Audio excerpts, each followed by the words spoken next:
The poem Evangelical Eva by Keki and Daruwalla is about a Christian missionary woman who goes to a foreign land in order to look after a large number of children and to promote their welfare. Eva's hair had the color of autumnal leaves of trees.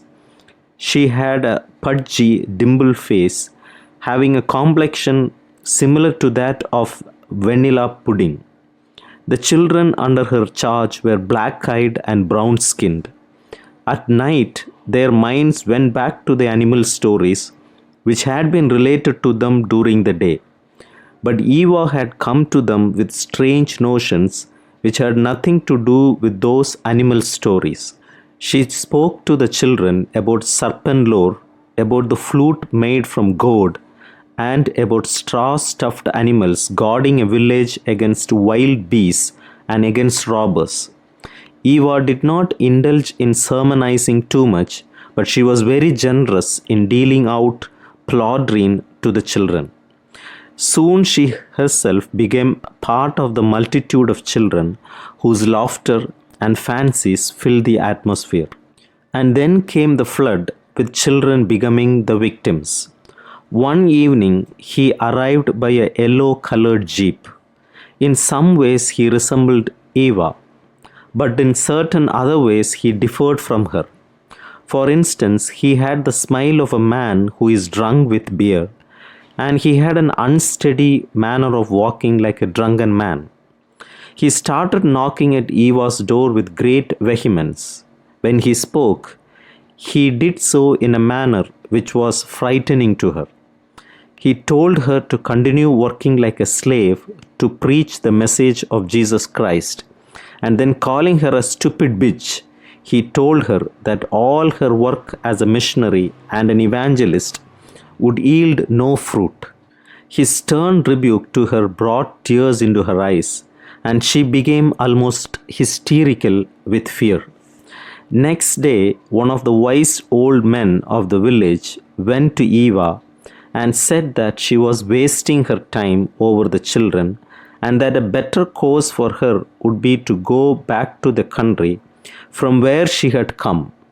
He urged her to marry somebody in her country and settle down there instead of working for the betterment of the dirty children who were in her charge. Eva soon became a popular figure among the children. She did not indulge in too much sermonizing or preaching. She knew that too much of preaching would serve no purpose.